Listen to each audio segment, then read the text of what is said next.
Welcome, welcome, welcome.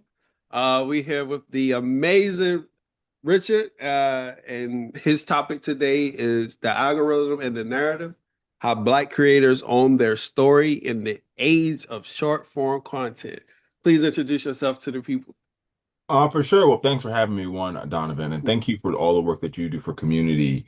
My name is Richard Fowler. I'm a Fox News contributor, and a contributing writer for Forbes magazine. And yeah, it's been a minute. I've been on cable now for almost a decade, which is crazy because I know I don't look it. But Definitely not.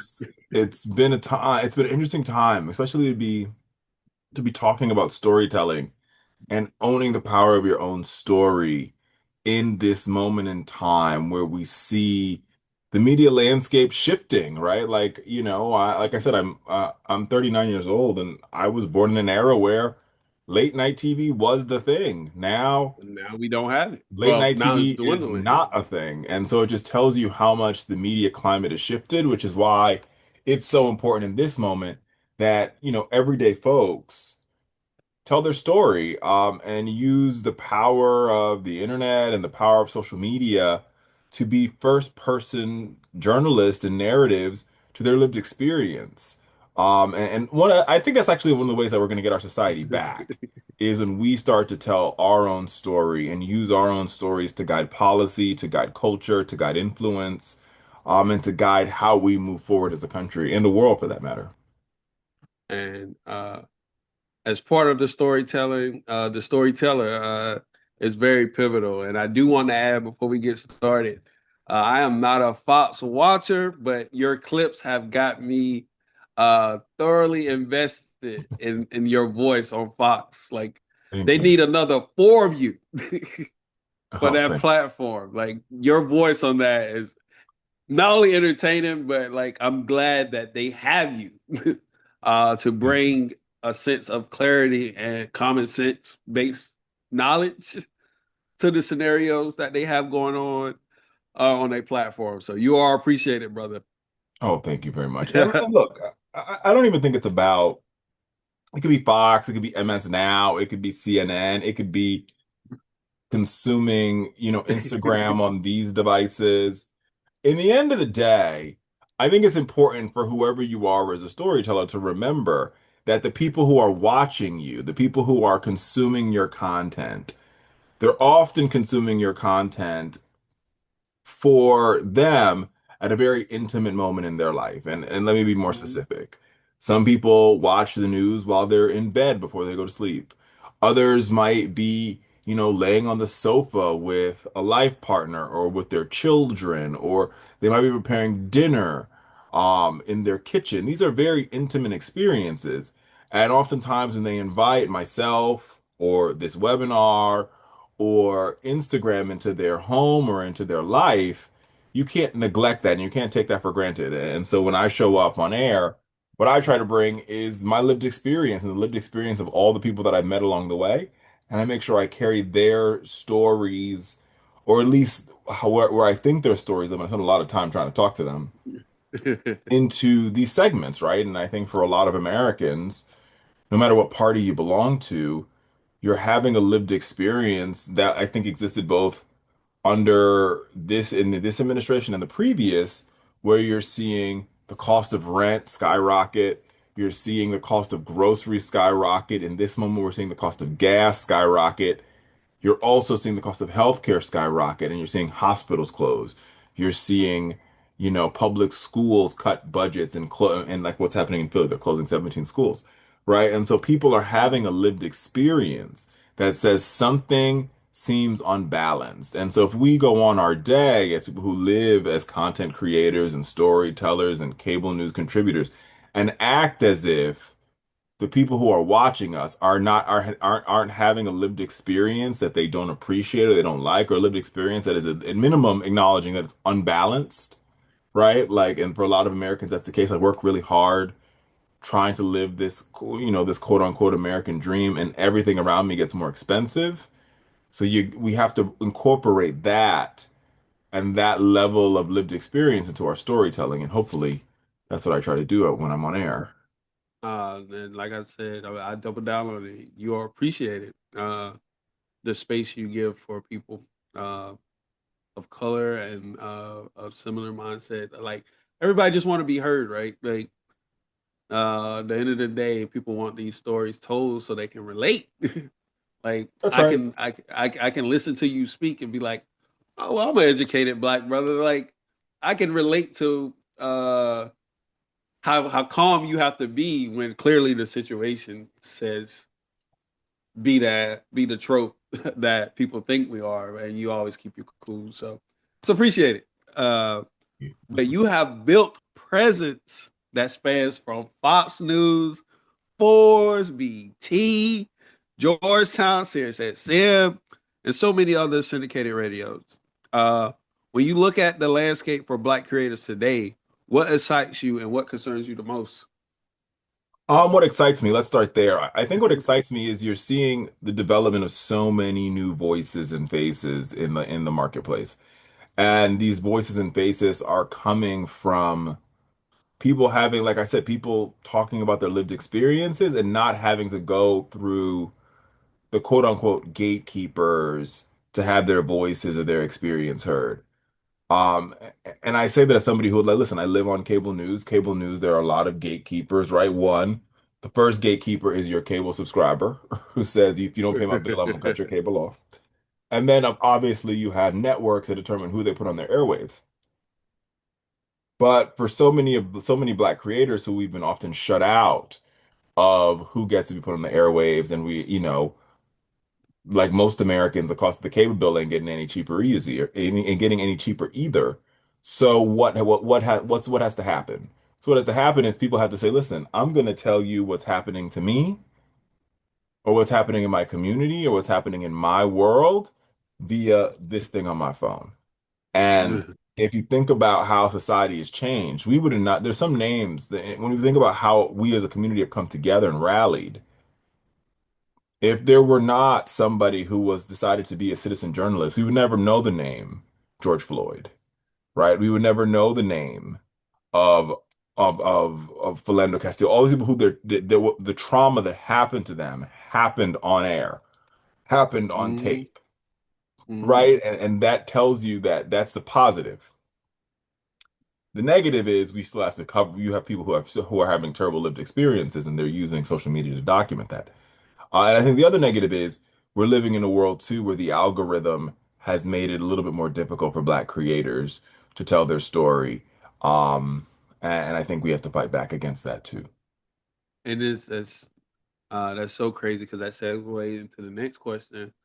But in terms of algorithm, it's so interesting. Uh, Social media today is based off said algorithm when it's usually prior was based off just chronological order. You post your people that follow you as soon as they get on Instagram, they see where they left off and they're scrolling, they see your post. But now it's based on algorithm.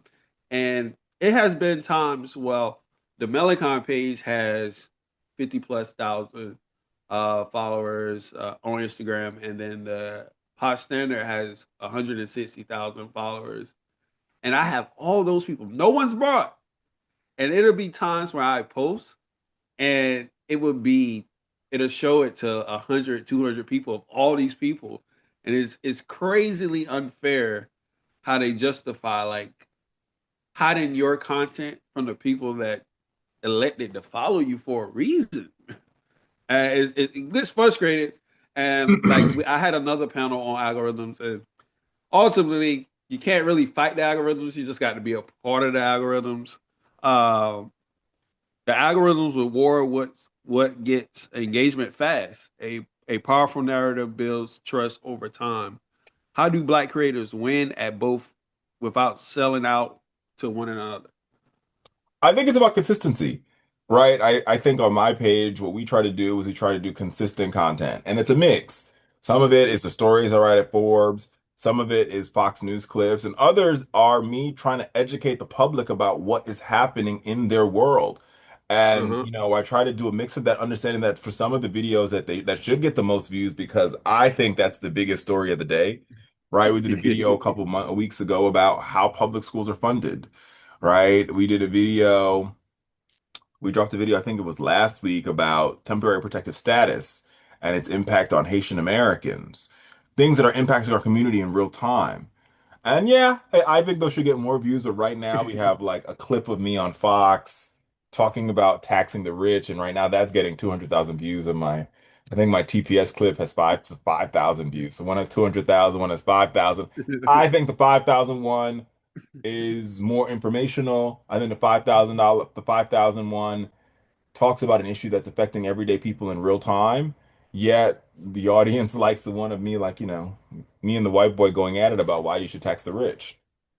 It's interesting though because it's almost like it's emotional reward based. But if for me, if I see that post of the one that has 5,000, I'm like, oh wait, that's going to invoke an emotion in me. But it's something about the other one that's getting the 200,000 views that gets people want to post their opinion. Oh, but I So think part of that has to do with the fact that we live in this in attention-based economy. Like people like to watch. It's weird, but it's real. And actually, in a way, I don't think that has actually changed. I just think we've changed how we're getting information. I mean, think about, I remember growing up, and like I said, I'm not that old, and like what people, like we were consumed by the O.J. Simpson trial as a country. It's actually the first time in American history that we saw a televised trial the way that we saw O.J. Simpson. But think about that for just a second. While there was no algorithms back then, think about the impact, and I always like to talk about the O.J. Simpson trial from the impact that it's had on culture and the impact that it's had on society for years past year past its expiration date, right? Because it was the first time we've ever seen a televised court case. First time we ever seen sort of like the world watching a high speed chase in, I mean, it was really a low speed chase in LA. The first time many of the names today. So when you think about TMZ, right? Harvey Levin, the guy who created TMZ, cover the OJ trial. Star Jones, cover the OJ trial. You wouldn't have the Kardashian family if Rob Kardashian Sr. was not friends with O.J. Simpson, right? These are all characters created up around a trial that consumed America. The attention of this black famous quarterback who think he had transcended race, right? Being charged in in a double homicide, including his ex-wife and her boyfriend, captivated the country. And as we live today, what we're living through is almost the same thing. It's just happening faster, it's happening quicker, and it's happening in the palm of our hands. We are attracted to the attention. They're like, "Whoa, is this happening right now?" And what Instagram and Facebook and TikTok and Snapchat does is it brings all that to your phone, and it's happening so quickly. So we're processing the same type of attention-based sort of viewing economy, but it's coming at you. Remember, the O.J. Simpson was just one story, so it was a long story and it was coming at you 20 miles an hour for a number of different days. Now we're getting stories that are coming to you 1,000 miles an hour for no more than 90 seconds.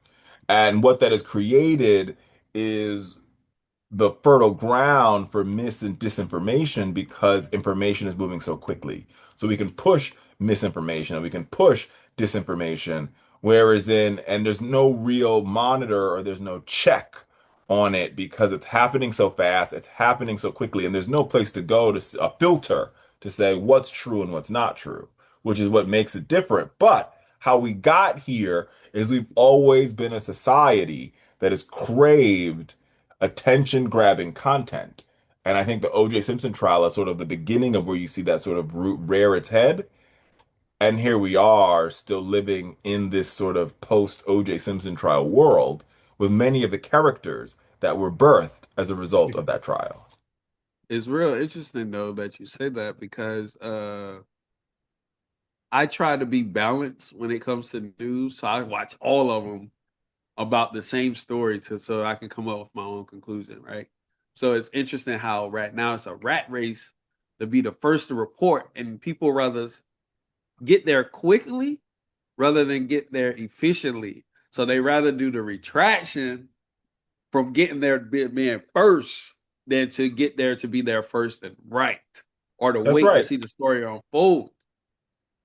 And that's a society that we now live in because we live in this attention grabbing society where you want to be first and you want your content to be the splashiest, the fanciest, and like as you say in journalism school, if it bleeds, it leads, and you want it to bleed the most, and we'll fix it later, right? And it's Exactly. oftentimes what you see how that translates is you see a lot of these active shooter here, and America's so used to seeing active shooters, and then you wait a couple of hours to figure out how many people died, and then America turns away and they turn to something else. Even Exactly. though Or they said, every active shooter is tragic, but it's because it right. hasn't reached a level of like, well, oh, it's not 30. And that's we live in such an attention-grabbing society that every sort of, and this is good and it's bad because what happens is in every tragic event, the event after it has to be more tragic than the event previous for you to be paying Because now attention. you got the press conferences and did they catch him? The rat race behind that, and it gets into like I said, a rat race of trying to be the first one to report that story versus reporting that story right. Short form content has completely changed how stories are told and consumed. What do you see as the biggest opportunity and the biggest danger for Black creators, specifically in this shift to short form? I myself, so I made the shift to put these videos on YouTube, and it's so interesting having the long form videos on YouTube and they getting whatever the views.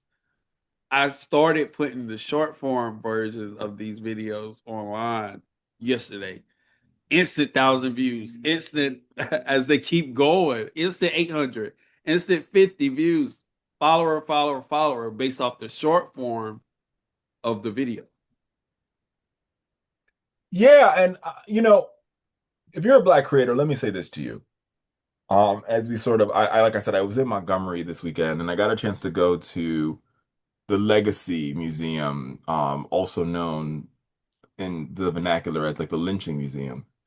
And how the museum opens, if you haven't been, you should go. If you're Black, if you're privileged to make it to Montgomery, is it opens with you walking into a room and sort of being surrounded by like, in a little better words, like wall to wall, like these LED screens, and the screens are just waves of water. And it sort of begins by sort of saying, in 1619 and prior to that, like thousands of people were kidnapped. Many of our ancestors were kidnapped from their countries, from their villages, from their homes, and brought to the United States. And then the next room you go into, it tells you how many were kidnapped. And the room following that, it sort of does a commemoration to all those ancestors that their spirits settle at the bottom, their bodies, their physical bodies settle at the bottom of the Atlantic Ocean as their spirits went on to be in glory.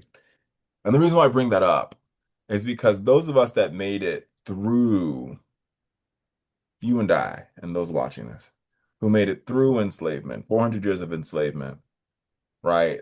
And then another 100 years of Jim Crow, if you live here in the United States. If you're from the Caribbean, like my family is, we had same 400 years of enslavement and then almost 120 or 130 years of colonialization.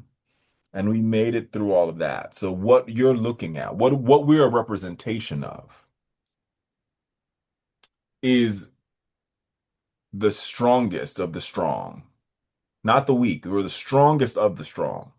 To go through all of that and still have joy and still have the ability to create stories and still have the ability to make people laugh and still have the ability to tell people the news, right? That means you are at the top of your game because the blood that flows through your veins are is the strongest of the strongest genes. Understanding that in comparison, for many of the folks who came over to the United States and formed the 13 colonies, a lot of them died of disease, smallpox, measles, typhoid. We lived through all of that. We lived through all of that. And we lived, and remember when we were back, when we were, before we left our home countries, many of us were doctors, lawyers, kings, princes, princesses, queens. So my advice and my push to all of these Black creators out there is don't ever doubt yourself because you can't afford to doubt yourself because the blood that flows through your veins never doubted itself. Because if it did, you wouldn't be sitting in the chair that you're sitting in. I wouldn't be sitting in the chair that I'm sitting in. And so we have to constantly remind ourselves both who we belong to and how far we've come.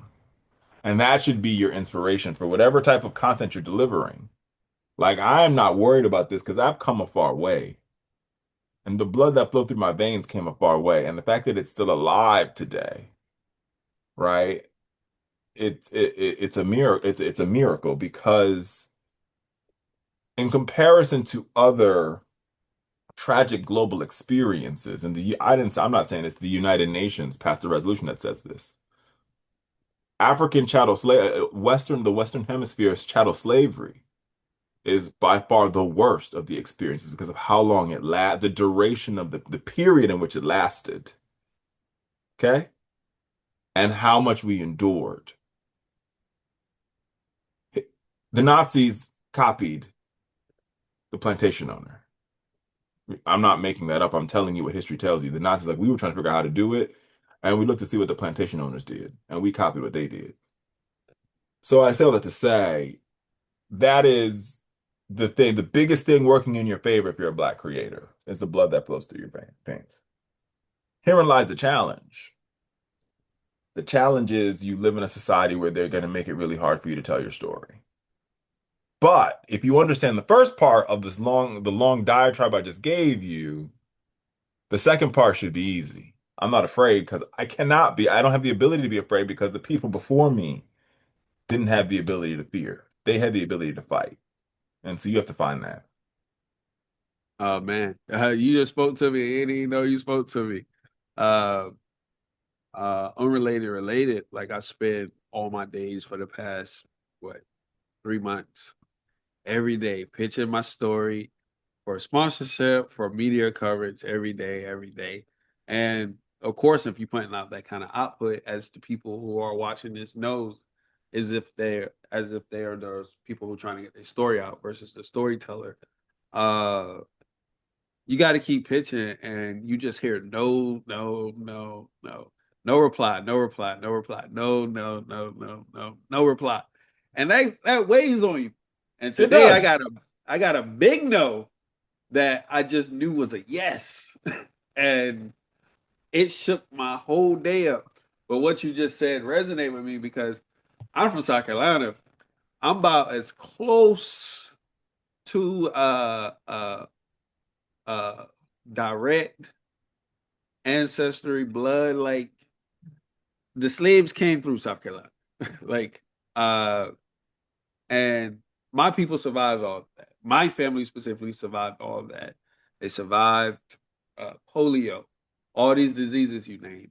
I personally survived everything leading up to COVID, survived COVID. And you can't go through that stuff as black people uh and not really sit and thinking like what what can I do next? Because there's the ceiling, there is no ceiling, and to just keep trying. And what you just said, random side question, because but what you just said resonated to me, and I just wanted to let you know because Wusa, these pitching and pitching, it weighs. I promise. Oh, you don't got to tell me. I know I've had more no's than you. I could have more no's than you could count. But all you need, and I know this sounds cliche, but it's true. Give me 100 no's, but what you really need is you need one yes. Just one yes. And I know for a lot of folks, they get a lot of no. I tell you, you don't have to tell me because I've gotten them. And my advice to them is you just got to keep hanging in there because your one yes could come tomorrow. And if you made the choice to give up today, you could have missed that one yes. And you're never going to be judged. You're rarely ever, at the end of your life, you're rarely ever judged by your one failure. And yet, but what you're judged by is how'd you come back and what were the yeses? What were the yeses? Yeah, and just you built for the Nobody adversity. remembers that Barack Obama ran for president, ran for Congress in 1993 and lost, in 1992 and lost. Nobody remembers that. It never get talked about. And I'm sure I'm breaking news to somebody who's watching this is like, Barack Obama ran for Congress in 1992 and lost? Yes. Barack Obama ran for Congress in 1992 and Chicago, that district in Chicago told him no. But all of those no's led to that one yes, which was the yes that made him the president of the first black president of these here United States. And that's just one example. Oprah can tell you all her no's. Oprah could tell you that the best thing that ever happened to her was her getting fired in Baltimore. And if I've she didn't heard get that fired in story. Baltimore, she would have never made it to that network, that local news station in Chicago, doing the morning show, which led to the Oprah Winfrey Show, which led to her being one of the richest black women in the world.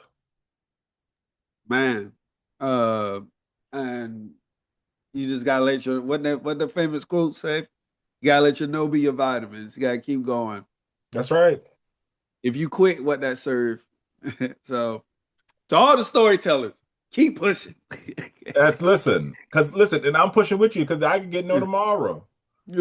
So the nose happens to everybody, and it happens all the time.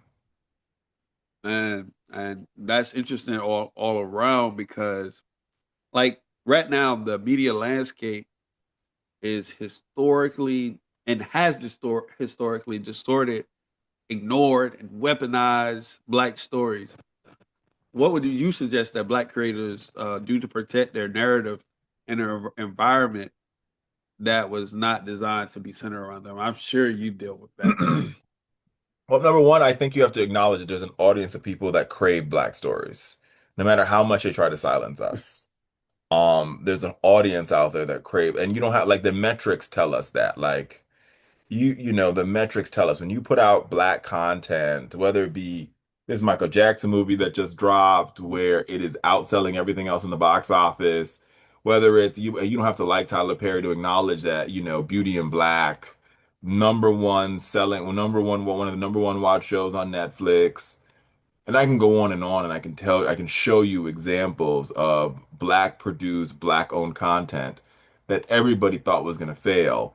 But when it got to the marketplace said yes. So you just got to keep going. And I know it's easy to say, I'm telling you, and I know for some people like that's easy to say, Richard.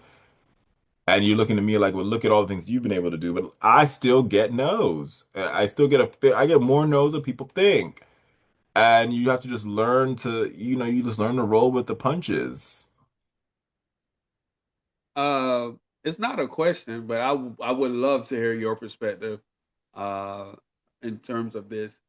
How do you deal like if you're no, it is related. So if you're pitching a story and you're pitching into the different outlets, as one would a storyteller would do, how do you handle your no's? Um, it's interesting because that's been I've had to work on that because I get a lot, like I said, I get a lot of no's. Um, you know, I I often t I like I don't dwell on them. I try to give myself I try to have the feeling. So of course you feel disappointed. You might feel upset, you might even feel angry. I don't ever try to bury those feelings, so I let my body, mind, spirit have that feeling like, okay, we're gonna have the sadness of getting that no, and then we keep it moving. You got to keep it moving like it's you and I hate to say it this way because we should live in a society that values our talent and centers our lived experience and looks for black creators the same way it looks for other creators. But we now live in a world in which we are being told that DEI, which to be very clear, just means having a workforce that looks like the country, right? And having marketing campaigns that look like the country and having a government that works and operates as if it's a diverse country. That's what DEI means to me, right? It's not doing anything special. It's just looking and saying, well, if almost 40 to 50% of this country is not white, maybe our boardroom shouldn't look white. It shouldn't be 100% white. If 50 or 60%, if we were and think about this, like if you're in a market, let's take for the purpose of this conversation, if you're in a market, I know these numbers off the top of my head. If you are selling a product or you have a company that's in Louisiana and you're selling a product in Louisiana where 33% of the population is black, then 33% of your workforce should be black, especially if you're trying to make your product sell. So it benefits companies to do that. And any company that tells you they haven't benefited from DE and I could show you their stock numbers that says the opposite. Because after the death of George Floyd, where every company was talking about we need to make these DEI commitments, now they didn't all live up to the commitments they should have made. But the ones that did make those commitments, none of them saw their stock price go down because of it. All of them actually saw their stock price go up because of it. And the reason being is you started to have teams that started to reflect America. So you started to have marketing campaigns and products and stories that looked more like the country than the stories you were telling before. And that is why you saw your profit margins increase. Everybody should take lessons from Ben and Jerry's. All these companies, they do very well for the people that eats Ben and Jerry's. Not So, only Ben and Jerry's, Costco. oh, Costco is another one. All their stock Costco has understands their increased. market. They understand their market. They're like, yeah, our market don't look like the current cabinet, right? So like the Right. current US cat, like so we got to make sure that our market, so we have to do things so our market looks like our company. And they gonna learn the easy way or the hard way. But they gonna learn. uh, That they will. one of your professions of your many, uh, you teach journalism at Georgetown. What are the fundamentals of storytelling that most content creators skip because they are so focused on the algorithm, and why those fundamentals matter more than ever now? That's a good one. I'll be honest with you. So even teaching journalism, I always like go back to shout out to all the teachers out there.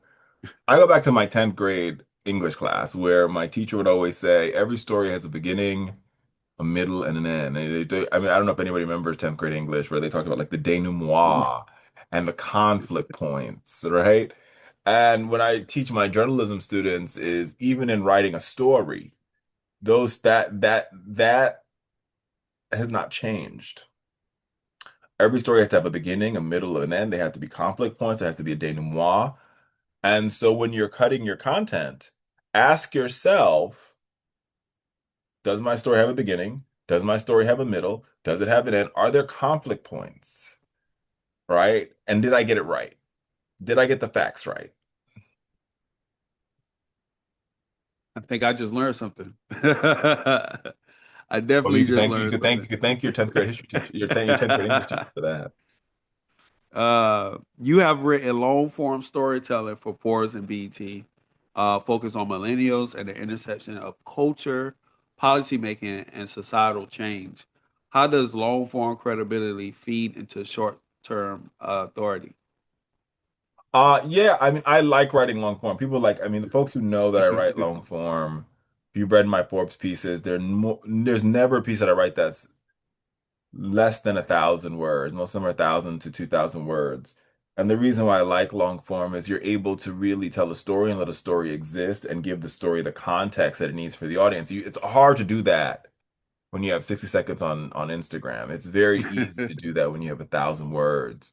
And you're able to put the story in context. And what I try to do is write stories that when you read it, not only do you understand what's happening, but you understand oftentimes how we got here or what the way out might look like. Because I think oftentimes when people read stories that are shorter, and there's nothing wrong with this, there is the need for those, right? As we're taping this, there was an active shooter in San Diego, right? And and I think it's San Diego, we're in California, nevertheless. And you need short form because you need to know there was an active shooter. Here's how many people died, and here's how the police are responding. 500 words, 300 words, really. And there's definitely 100% of space for that. But there are other Yeah. stories that require a level of context. I want to over the past couple of weeks, I've been really sort of zeroing in on what's taking place with our neighbor to the south, Cuba. So I've written 4 stories on Cuba, and people are like, why do you keep writing about Cuba? And I'm like, I'm writing about Cuba for a number of reasons. There's a historical reason why we're here. This Cuba story dictates American foreign policy in the Western Hemisphere. This Cuba story has an impact on Latin America and the Caribbean countries that are all part of Cuba's neighbors. This Cuba story sort of gives you a bit of a foreshadowing what other foreign policy moves this Trump administration would make going forward. This Cuba story also, it gives you a look back on Trump administration, on the Trump administration's sort of push to get rid of Maduro in Venezuela. But it's also a historical story, right? We've sort of been at odds with Cuba for almost 5 or 6 decades Since because the Cuba decided to be a 60s, right? communist country. And so all of those things packed into one story. And if I only had 500 words, I wouldn't be able to give you that level of context, which makes the story relevant in this moment. But I would like to say like the long form is made for people that I would say is like myself. I when I read, it's like I'm painting the picture in my head, feeling the situation, or and really digging deep into the story or the book I'm reading. So for me, I do long form. Like all these webinars are long form videos, and I quite enjoyed the whole the playbacks. Like you get to feel the feeling as if I was just like quick, five rapid questions that people need to do to help their storytelling. Like nobody want to see that, like because they want to feel how you feel when you write these stories, when you get these no's, as you build brands and your brands. Uh, Long form is needed That's to real. me. That's real. There are a Uh, lot of nerds out there that like my long form. Hopefully, if you're not a nerd, you're also too reading my long form. I'm definitely a nerd. uh, and from your perspective, though, how do you build an audience that trusts your voice, whether you're the storyteller or the person trying to get their story out, and come back regardless of what the algorithm does on any given day? Well, I think number one, you as a writer or a storyteller have to trust you have to trust your voice and you have to trust your gut. And you build that gut up over time. You don't like wake up tomorrow. You don't wake up tomorrow with an iron gut. You build it over time. So I think you have to trust your gut, number one. I think number two is don't move necessarily, like don't change your argumentation for the algorithm. You can change how your story shows up. You can change how you edit it, but don't change who you are for the algorithm because audiences can tell. When people are inauthentic or they show up inauthentically, everybody around can tell. So if you're going to show up inauthentically and try to deliver content with the goal of, I'm trying to ride the algorithm, you're not gonna get anybody because people will say this is an inauthentic character, that's an inauthentic creator. So go find yourself, go find your truth, go find your gut, and then use that to guide how you do your storytelling, and then say, okay, now how do I make this work for the algorithm and not the other way around? Uh, yeah, that's definitely valuable, and I see that every day. Unfollow, unfollow, unfollow. Grifting, grifting. I'm good. uh, you have worked with foundations, nonprofits, corporate brands, and elected leaders to develop engagement strategies for our audience. What does those organization pay? You don't have to say which. And how can Black creators position themselves to be in those conversations? Because that's funny.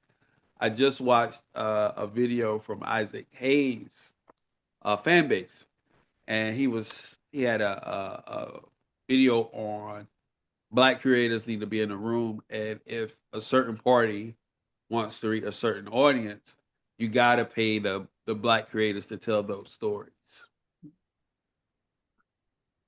Yeah, I mean, look, I think, or not I think, I know that, at least for myself, is know your worth. And if you know your truth, you figured out your gut, know your worth, and don't settle for less than your worth. Mhm. I mean, every day I get an email from some companies like, we'll pay you $100 to post this video. And I'm like, no, Bars.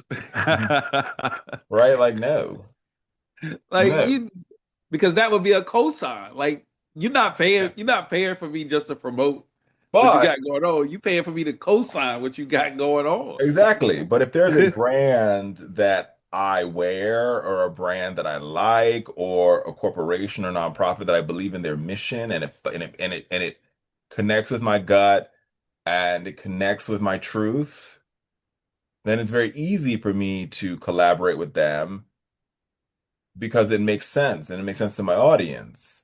And then I'm also, I mean, you should still know your worth, but then you're able to live in this like, okay, this makes sense. These two things align.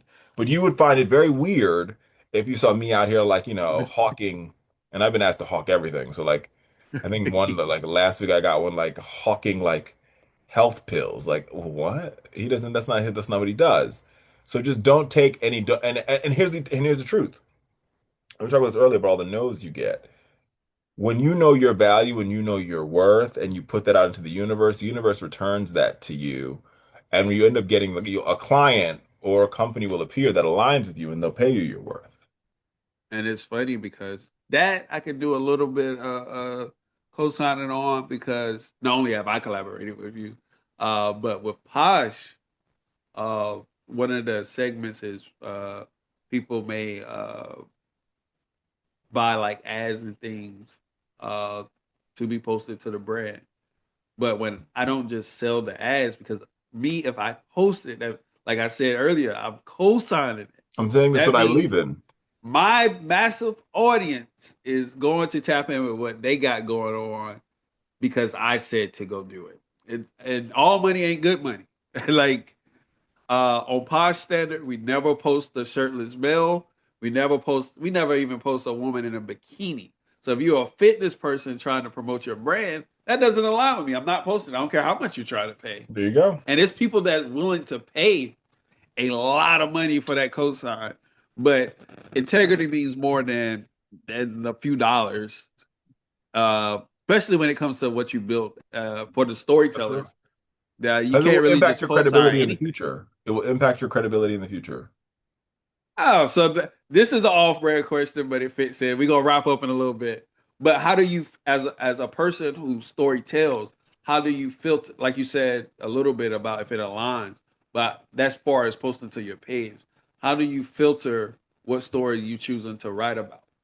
Like you said, you've been writing about Cuba for the past couple of weeks. How do I you, write as a about storyteller? I write about the stories that keep me up at night. The things that keep me and most of my crew like most of my story ideations come from me laying in my bed at night.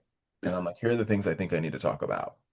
Remember the rent like and so and that's what I focus on. I don't know how to tell like that's what it is. So if it's like I think we need to do another story on Cuba. And I'll wake up in the morning and write another story on Cuba. I think we need to do a video about I mean what's one I've done recently? A video about the impact that this economy is having on Black women. And I'll wake up in the morning and I'll cut a video about the impact the economy is having on Black women. I think we need to, I know that tomorrow the feds are going to rate, there's going to be a Federal Reserve meeting. There's a lot of Americans that don't understand what the Federal Reserve does. I need to drop a video on federal interest rates. It's what keeps me up at night. And so those are the stories that I choose to tell. I think That's Lupita Nyong'o, Oscar winner, when she was giving her speech, I can't remember what award she won, but she says, as storytellers, we've got to tell the stories that scare us. And I'll modify that a little bit. We've got to tell the stories that keep us up at night. and that's bigger than the algorithm, I would say, because that's that 5,000 view video that people need to be sharing and tapping in with. Um, you do a lot. You're a journalist as well as you teach journalism. Uh, what is a message that you would give to a young Black journalist, creator, or storyteller who is watching the media landscape and wondering whether there is still room for their voice? Like we just saw the layoffs at Blavity, the layoff at Black Enterprise, uh, Grio. Uh, it's probably hard for those journalists to like stay motivated. What message would you give Keep going. them? That's all I got for you. I mean, there's no other simple way to put it. Keep going. Keep going. And you can't stop, like we said earlier. You've got to you, keep going.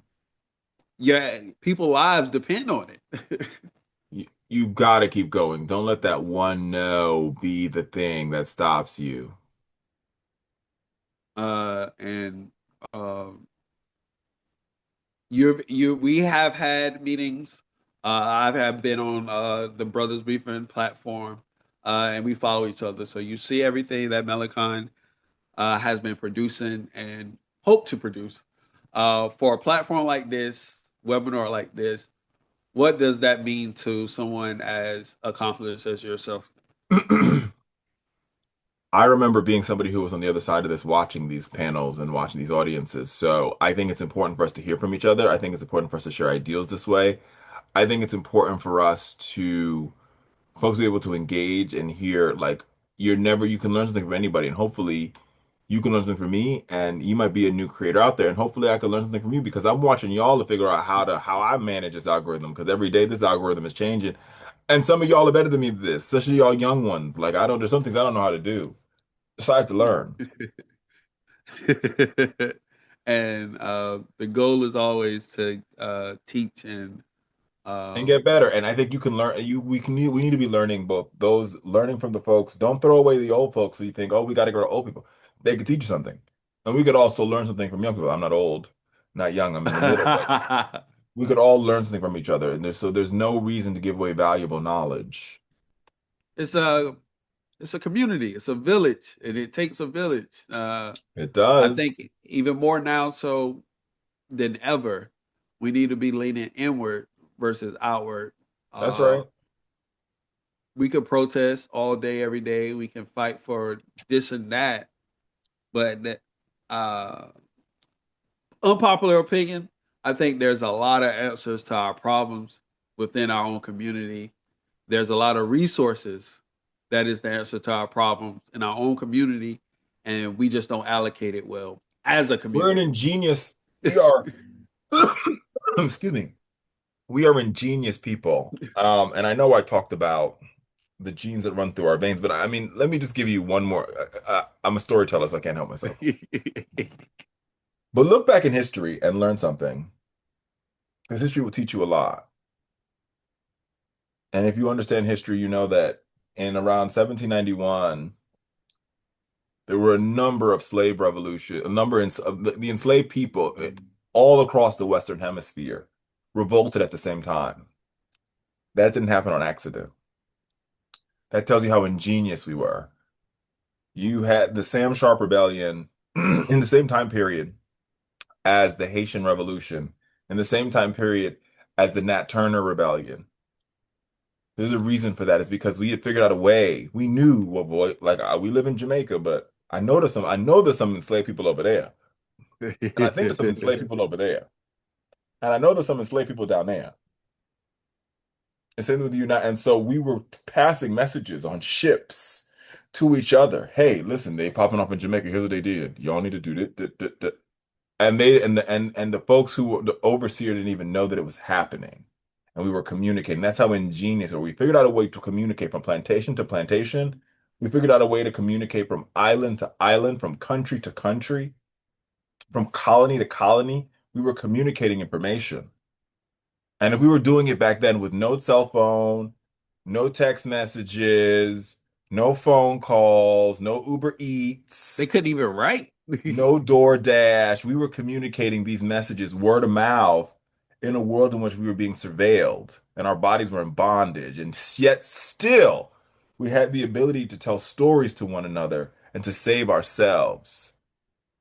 And that should tell you the how ingenious and how innovative we are. And that innovation still exists today. And I'm hoping we do our best to stay nonpartisan, but I'm hoping uh, this current administration teaches our people to the answers we have are within, and Boom. Boom we cannot shakalaka. run from that.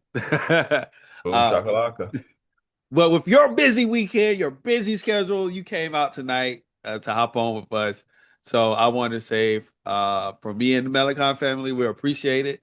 The one last thing is, before you tell the people where they can follow you and support your articles and everything that you have going on, what's one book or resource you think Oh, you would suggest to a young journalist coming up?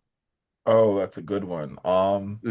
One book, my bookshelf is right here, so I'm trying to see what book I want to recommend. And there's a lot of good ones. Um, Oh, it's a hard one because there's so many good books. Um, I will put it this way. My biggest piece of advice is always be a student, right? Which is why I have so many good books over here. Always be a student. Constantly be a student for knowledge. No matter what your field is. If you're a comedian, watch other comedians. If you're a journalist, read other journalists. If you want to be an author, read every author you can get your hands on. Because each of them can teach you something new. Each of them can give you a tip. Each of them can inspire. So just to constantly be a student and don't be afraid of learning a new technique, a new tool, or new knowledge. Just always be a student. Uh, That's the best I got. Beautiful. Now tell these people where they can follow and support you. Folks can follow me at Richard A. Fowler on Instagram. It's the same on Twitter. I spend most of my life on Instagram though, so follow me at Richard A. Fowler Mhm. on Instagram. You can find my Forbes stories there. You'll find all my videos there. You'll find my Fox clips there. So you go there, you can find out everything. And that's probably the easiest way to do it. And you don't have to watch Fox to watch his Fox clips. That's a very You should important if you fact. want to. You should. Like I said, thank you for coming out. Thank you for pouring into our community, and I appreciate everything that you have going on, brother. Oh, thank you for having me, and big shout out to the Melanincon audience. Appreciate y'all. Take good Get you care. some rest. That's the plan tonight. I have to finish one thing and then eat dinner and some rest. I'm gonna see if I can do all three at the same time. Well, not the See, rest part. The two things. prioritize. Thank you, brother, and I'll be emailing you shortly. Take good care, everybody. Yeah.